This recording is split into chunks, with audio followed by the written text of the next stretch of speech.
The hours of service regulations are contained in Part 395 of the Federal Motor Carrier Safety Regulations, FMCSRs. They apply to commercial motor vehicles, or CMVs, involved in interstate commerce and cover two areas. Hours of service is the number of hours which drivers are allowed to drive and/or work in a given period of time. These are hours drivers must account for. Driver's record of duty status is what drivers use to keep track of their hours of service. The specific requirements for drivers of property-carrying CMVs are covered in this course. The federal regulations concerning the hours of service requirements for drivers of property-carrying CMVs apply to you if your vehicle or combination of vehicles weighs or is rated at 10,001 pounds or more. Hours of service also apply if you transport hazardous materials in quantities large enough to require placards, no matter what the vehicle weighs or the vehicle rating. Responsibility for compliance with the regulations lies with both you, the driver, and the carrier. In order to comply with hours of service regulations, you must understand the difference between being on duty and off duty. The distinction is critical if you want to stay in compliance. The more time you spend on duty, the more likely you won't be able to do any more driving until you take some time off duty. In addition, drivers and carriers must track all of a driver's on-duty time because too much time spent on duty can result in fatigue. Fatigue can lead to bad decisions and deadly crashes. Off-duty time includes time when you're relieved of all duty or responsibility for performing work. It also includes time when you're free to choose your activities and free to leave the place where your vehicle is parked. Under certain conditions, time when you're resting in the seat of your vehicle can also be considered off-duty, including the 3 hours before or 3 hours immediately after a 7-hour sleep or berth period, which is spent in the passenger seat if you're part of a driving team. To be counted as off-duty during this time, you must not be engaged in any work-related activity.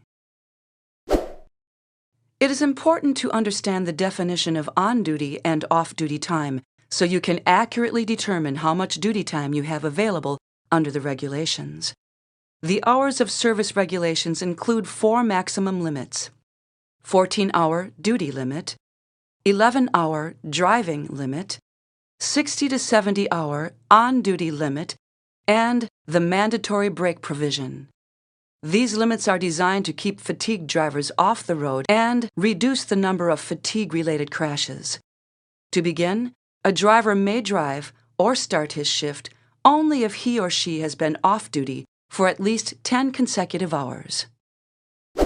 A driver may drive only during a period of 14 consecutive hours after coming on duty or starting his or her shift, after having been off-duty for at least 10 consecutive hours.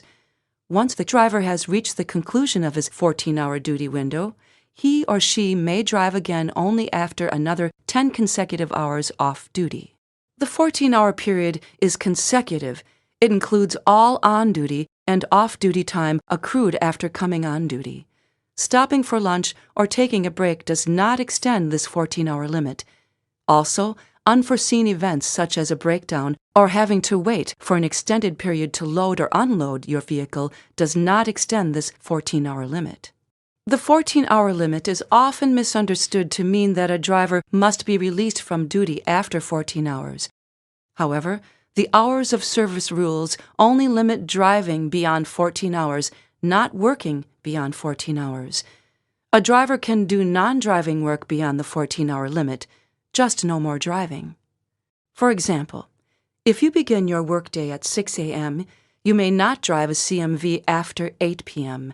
You must have at least 10 consecutive hours off duty before you may then drive again. Of the 14 consecutive hours just discussed, 11 of those hours may be spent driving. All time spent at the driving controls of a CMV in operation is considered driving time, including time spent stationary in traffic delays on a public roadway. After 11 hours of driving time, you must have at least 10 consecutive hours off duty before you can drive again. The rule does not limit a driver to 11 hours per calendar day. A driver could drive for more than 11 hours in one calendar day as long as he or she has 10 hours off after the first 11 hours of driving. The 60-hour limit states you must stop driving a CMV after you've accumulated 60 hours of on-duty time in a 7-day period. This rule applies to drivers who work for carriers that do not operate CMVs every day of the week. The 70-hour limit states you must stop driving after you've accumulated 70 hours of on-duty time in an 8-day period. This limit applies to drivers who drive for carriers that operate at least one CMV every day of the week at any of the carrier's locations. All driving time and all on-duty time are counted toward your 60 or 70-hour limit. You may continue to perform non-driving duties after you've hit either limit and not be in violation, but those hours must be added to the 7 or 8-day total. Since this rule concerns a 7 or 8-day period, it's useful to think about what constitutes a day. For this rule, a day is a 24-hour period, but each carrier can decide when the day begins, usually at midnight. The important thing is the starting time of day selected by your carrier must match the starting time of day on your record of duty status. The 60-hour or 70-hour period refers to the previous 7 or 8 days. It does not relate to a specific work week, such as a Sunday through Saturday. Thus, a driver doesn't ever really start over counting total hours. The oldest day's hours just drop out of consideration as each new day's hours are added. For example, if you work under the 70-hour 8-day schedule, at the end of the day, you would add the hours worked, both on duty and driving, during the last 7 days, today plus the preceding 6 days. If the total is 70 or more, you would have no driving hours available for the next day. Drivers of CMVs are required to stop driving once they have accumulated 60 on-duty hours in any 7 consecutive days or 70 on-duty hours in any 8 consecutive days, 60 to 70-hour limit.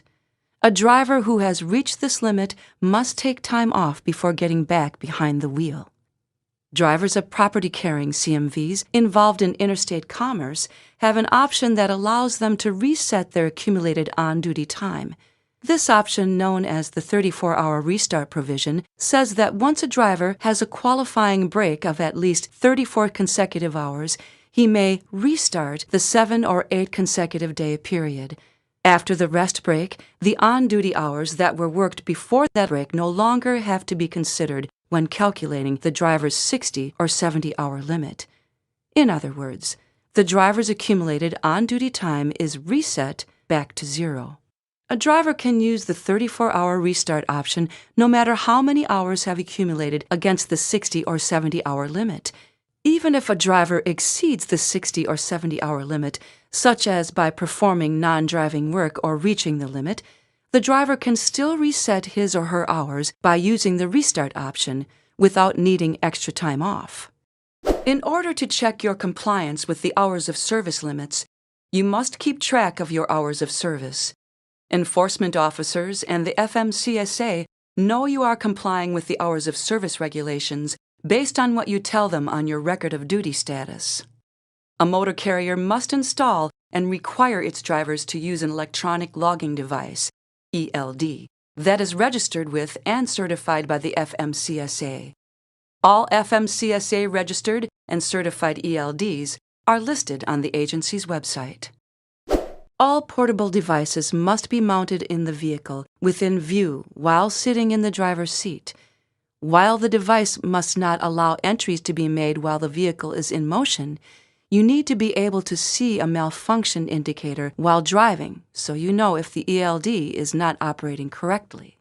You must have the following items with you whenever the vehicle is in operation: records for the current day and the previous 7 days in the ELD, the ELD User's Manual, an instruction sheet on data transferred during roadside inspections, an instruction sheet detailing malfunctions and the action to take, and a supply of blank paper logs, at least 8 days' worth, to be used if the device fails.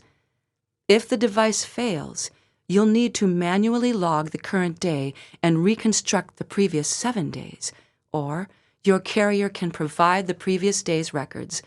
However, you would need to have them in your possession before driving again in case of an inspection. The only exception would be if the device could provide records for the previous days.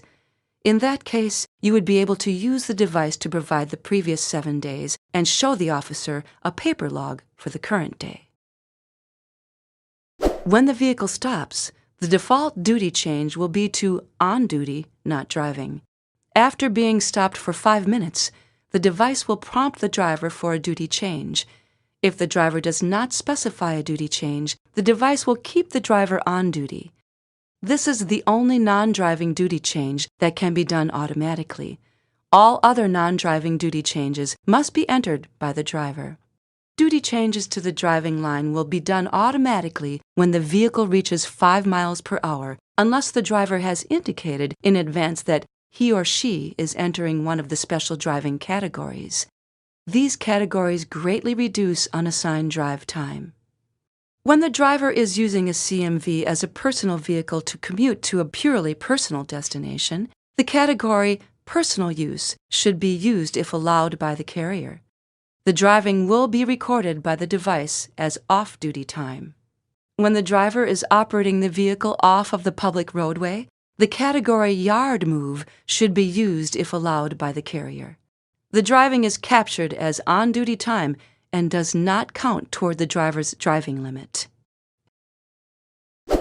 Along with duty changes, drivers will log in at the beginning of the day, enter their trailer and shipment numbers, and log out at the end of the day. The driver may also need to occasionally enter a location if prompted. If a vehicle moves without a driver being logged into the ELD must prompt the driver to log in. When the driver logs in, the ELD must ask if any unassigned driving time in the device should be assigned to the driver.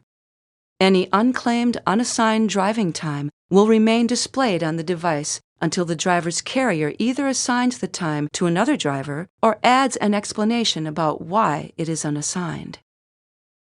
As the day progresses, your ELD will combine the automatically collected data with your entries to create the ELD record for the day or log. You'll need to certify your log every 24 hours, generally at the end of your driving shift or before you start your next on-duty work period. Under the rule, drivers are allowed to enter missing information and make edits to their records, just not drive time. The edit option should only be used to make corrections. Supervisors can request edits, but all supervisor-proposed edits must be approved by the driver. Edits must include an explanation of why the change was made and indicate which user made the change. Every driver required to complete a record of duty status needs to know how to correctly fill out a paper log. Even drivers using ELDs must be capable of performing this task in the event their ELD malfunctions and they are unable to enter or recover logs from their device. Paper log entries must be legible in your own handwriting, filled out in duplicate, and current up to your last change of duty status. Information like the company name and address may be pre-printed. All other required information must be completed by the driver. There are other fields commonly found on logs, but not required in the regulations. However, your company may require them under its policies. Total mileage today is not the same as total miles driving today. This field usually only applies to teams. Use it to show the total miles that you traveled today, whether driving or riding as a passenger. The home terminal address is the location where you normally report for duty, which may differ from the main office address. Your log must always be based on the time standard at your home terminal, no matter where you happen to be driving. You can only switch to a different local time if your home terminal changes. This may mean that the hours shown on the wall clock may not match where you are on your log. The From and To fields are used to show your starting location and destination or turnaround point for the day. The Recap section is used to keep track of where you stand on the 60 or 70-hour limits. While extremely useful for the driver, it is also an optional field. Experienced drivers will tell you that, while not required, they use the recap section to track their compliance with the 60 or 70-hour limits on a daily basis. The recap section on your log provides space for you to keep a running total of your accumulated hours. It tells you how many hours you've worked over the past 7 or 8 days, or since your last restart, and how much time you have available tomorrow before hitting the 60 or 70-hour limit. While recaps come in many styles, the information you write into them is usually fairly standard. You must complete the record of duty status in your own handwriting. Certain items, such as carrier name and main office address, may be pre-printed. There are 4 categories to use when recording your time: off-duty, sleeper berth, driving, and on-duty, not driving. The total in all 4 categories must add up to 24 hours. The record must be legible and kept current to the time shown for the last change of duty status. The location, city, town, or village and state of all changes of duty status must be recorded in the remarks section. If the change of duty status occurs at a location other than a city, town, or village, the location can be recorded as the highway number and nearest milepost followed by the name of the nearest city, town, or village and state abbreviation, the highway number and the name of the service plaza followed by the name of the nearest city, town, or village and state abbreviation, or the highway numbers of the nearest 2 intersecting roadways followed by the name of the nearest city, town, or village and state abbreviation. While an ELD records duty status in 1-minute increments, a paper log grid is in 15-minute increments. To record non-driving activities that take just a few minutes on paper logs, you can flag them. When your activity is less than 15 minutes, you can flag it. This is done by drawing a line down to the remarks area at the appropriate times and entering the amount of time you spent on the activity and the location. For example, if you drive from 9 a.m. until 2 p.m., but you stop for 6 minutes at noon to make a tire or cargo check along the way, you can draw a continuous driving line from 9 a.m. until 2 p.m., but at noon, you draw a line down to the remarks area and write 6 minutes on duty and the location. Those 6 minutes do not have to be added to your driving time for the day because they weren't actually spent driving. The hours of service regulations include several exceptions. In general, these exceptions apply to certain types of industries, oil field, for example, types of operations like local or short haul, and/or driving conditions, such as adverse weather. It is important to know which exceptions may apply to you and your operation, as well as what criteria must be met to use the exceptions. Your carrier may allow you to use these exceptions or prohibit you from using exceptions based on their policies and practices. You are not required to use exceptions. If you operate within a 150 air mile radius, 172.6 statute miles, of your normal work reporting location, you are not required to comply with the mandatory break provision and may be exempt from the logging requirement. To use this exception, you must return to your work reporting location and be released from duty within 14 hours. You must have at least 10 consecutive off-duty hours before working another 14 hours. Your total daily hours, as well as your start and stop time each day, must be tracked by your carrier and retained for at least 6 months. This information may be recorded on an exemption log, timesheet, time card, or any other form of documentation that shows the time you reported for and were released from duty, as well as total number of hours. If you are a short-haul operator who is not required to hold a CDL, works within a 150 air mile radius, 172.6 statute miles, of your normal work reporting location, and returns to your normal work reporting location each day, Within the time limits, you can extend the 14-hour limit by up to 2 hours twice in a 7-day period and are not required to comply with the mandatory break provision. You are also exempt from keeping a record of duty status. Your total daily hours and start and stop time each day must be tracked by your carrier and retained for at least 6 months. This information may be recorded on an exemption log, timesheet, time card, or any other form of documentation that shows the time you reported for and were released from duty, as well as total number of hours. For CDL drivers of property-carrying CMVs who drive locally, there is an exception to the 14-hour rule which allows them to extend the 14-hour period by up to 2 hours once per week under certain conditions. A driver can drive a CMV after the 14th hour after coming on duty, but not after the 16th hour if he or she was released from duty at the normal work reporting location for the previous 5 duty tours, returns to the normal work reporting location and is released from duty with 16 hours, or has not used this exception in the previous 6 consecutive days, except following a 34-hour restart. Instead of going off duty, drivers using CMVs equipped with qualifying sleeper berths can get their required rest by 1. Entering the sleeper berth for 10 consecutive hours. 2.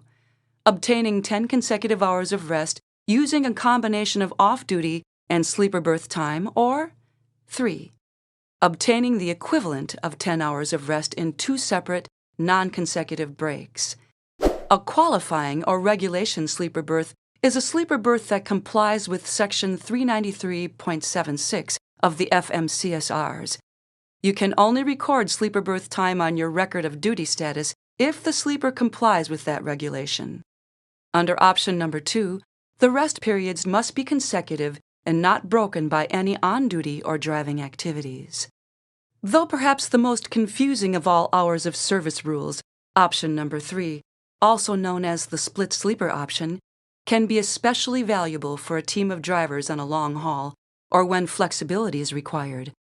Under this option, the equivalent of 10 hours can be accumulated by taking 2 rest periods, provided one of the rest periods is at least 7 consecutive hours and is spent in the sleeper berth.